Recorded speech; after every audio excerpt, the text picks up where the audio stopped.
What's the deal with vitamin D? Some nutrients attract a lot of attention and promise. Vitamin D is one of those. Welcome to Nutrition Edge on ReachMD. I'm Kathy King. Our guest today is Susan Allen, a dietitian, certified clinical nutritionist, and owner of Next Level Functional Nutrition Training for dietitians in Tampa, Florida. Susan has worked in dietetics and integrative nutrition for the past 25 years. Today, our topic is vitamin D. Susan, welcome to the program. Oh, so glad to be here, Kathy. Thanks for having me. Let's start by having you review what vitamin D is and its mechanism of action. Vitamin D, as we know it as cholecalciferol, is made in the skin primarily from 7-hydroxycholesterol, and that's under the influence of UV light, sunlight, of course. It's also obtained in a lesser way in our diet, mainly from fortified products and fish oils. We can also obtain D2 from plant sterols. Vitamin D is then metabolized first to 25-hydroxy vitamin D. Of course, that's what we're measuring in serum when we're looking at status. That happens in the liver. And then the kidney primarily, but also other tissues as well. It gets converted to the hormone form, or what we know as 1,25-dihydroxy-D. And it's this active form that performs the main functions, most notably, as we know, improving absorption of calcium and phosphorus. And it helps manage calcium in the blood, but also the bones, of course, and the gut even. And in general, it helps cells all over the body to communicate. We hear new information about vitamin D and its functions. Immunity, depression, osteoporosis. What do we need to know? Well, this is where it gets exciting, because recent research is showing vitamin D isn't just about bone health anymore. Now we're seeing the likes of vitamin D related to support of immune function and muscle function, cardiovascular health, even respiratory health, anti-cancer effects, and even brain development. So inadequate levels of D are common in older individuals. We know that can be from lots of reasons: lack of dietary intake, lack of sun exposure, reduced absorptive capacity, et cetera, et cetera. There's research in 2014 in the Journal of Clinical Endocrinology and Metabolism. It's basically showing that in older adults with a deficiency in D, that they are more prone to pro-inflammatory immune markers like higher levels of interleukin-6 and C-reactive protein. And of course, this puts them at higher risk for acute or chronic development of cardiovascular disease, osteoporosis, and of course, back to that cognitive dysfunction, very important these days as we're shining more of a spotlight in that area. It's also becoming more evident that anyone with autoimmune conditions like rheumatoid arthritis and multiple sclerosis might also be screened for vitamin D status. There was a research back in 2009. This was an article in the Annals of New York Academy of Sciences. Interestingly enough, it showed support for the use of 1,25-hydroxy as a clinical marker in the autoimmune conditions. And even when we would see a normal 25-hydroxy, they showed in this bit of research that regardless of a low or normal 25, that the 125 was actually showing higher, and it had to do with the potential for bacterial influence on VDR receptor activity. So in other words, we weren't seeing as high receptor function, and the active vitamin D was pooling. This would be significant because perhaps those are folks we wouldn't want to supplement with as much based on just the 25-hydroxy level. So that was exciting to see. I think, again, going back to that cognitive decline, this is something that's surprising for a lot of us.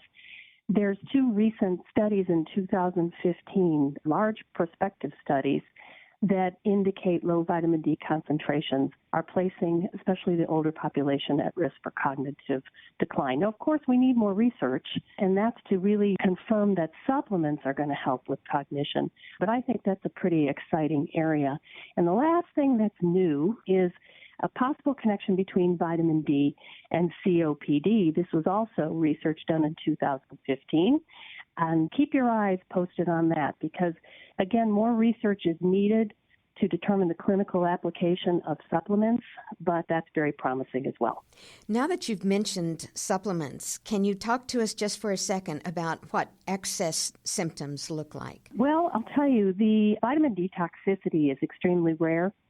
It's been observed probably with serum concentrations of 25-hydroxy greater than 150, but not much less than that. Signs of excess would be nausea, vomiting, poor appetite, possibly constipation, weakness, maybe weight loss. You might also see a rising blood level of calcium when there's too much vitamin D. Something to look for. You're listening to Nutrition Edge on ReachMD. I'm dietitian Kathy King. And I'm speaking with dietitian and certified clinical nutritionist Susan Allen, and we're exploring vitamin D.